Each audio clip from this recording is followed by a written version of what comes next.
In the heart of a bustling city stood the Grand Museum of Relics, a towering structure filled with ancient treasures from civilizations long forgotten.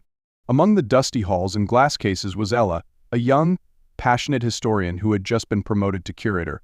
Her heart buzzed with excitement as she prepared for her first after-hours walkthrough. Tonight, she would finally see the most mysterious wing of the museum, the Hall of Echoes, without the chatter of tourists. As the sun dipped below the horizon and the last visitor left, Ella closed the doors, the sound echoing through the silent halls. She switched on her flashlight and made her way to the Hall of Echoes, so named because visitors claimed to hear faint whispers when standing alone in the room. Ella brushed off the stories as mere superstition, a trick of the mind in a place filled with history. The hall was dimly lit by the moonlight filtering through high windows.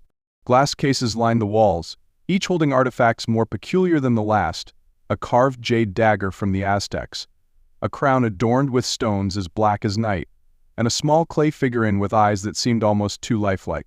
Ella's eyes landed on a new addition, an ancient stone tablet, covered in intricate, unknown carvings.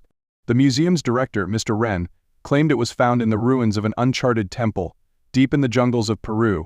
As she leaned closer to the tablet, Ella felt a chill run down her spine. It was faint, but unmistakable, a whisper. She spun around, the beam of her flashlight darting across the room, illuminating the unmoving faces of ancient statues and relics. There was no one there. "Just the stories getting to me," she muttered, shaking off the moment. But the whisper returned, this time louder. It was a chorus, and it seemed to echo through the room like a plea. Ella hesitated, her heart pounding in her chest. The whispers became words, foreign and sharp, echoing against the stone walls. She reached for her phone to record the sound, but before she could hit the button, the room shuddered. The glass cases rattled, and a cold wind swept through the hall, extinguishing the small lamps. In the sudden darkness, Ella felt a presence. Something brushed past her arm, icy and weightless. Her breath caught as she heard it, a voice, clearer now, speaking in broken phrases. "Lost, found, destiny." The flashlight flickered back on, revealing the stone tablet now glowing with a dim, eerie light. The carvings moved, shifting and rearranging themselves to form recognizable words in her own language. "Heed our call, bearer of the lost truth." Ella's mind raced. Had the legends of spirits trapped in relics been true? The whispers grew louder, and a vision burst before her eyes, a civilization rising in splendor, with grand temples and lush green mountains. People with eyes like the carved figurine, wide and knowing. Then, chaos, fire, destruction. A priest clutching the glowing tablet, whispering desperately into the storm. The vision ended abruptly, leaving her gasping on the cold marble floor.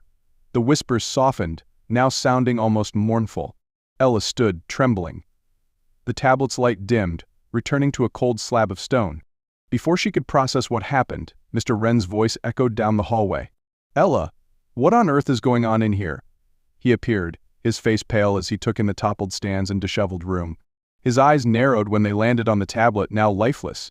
"You heard them, didn't you?" Ella's eyes widened. "You knew?" He sighed, a deep wariness settling into his features. "There are some secrets we keep not to hide the truth, but to protect it." He stepped closer, placing a hand on the tablet. "This is more than just history, Ella. It's a key to understanding the fate of those who came before us, and perhaps our own." Ella realized with a shiver that the whispers hadn't stopped. They were waiting, watching. This wasn't just a job anymore. It was a call to uncover a mystery that could change everything. The moonlight shifted, casting long shadows as Mr. Wren whispered, almost as if speaking to the relics themselves. "The echoes have chosen you, Ella, and they will not be silent." The Hall of Echoes remained still once more, but the whispers had only just begun. Please like the video and subscribe my channel.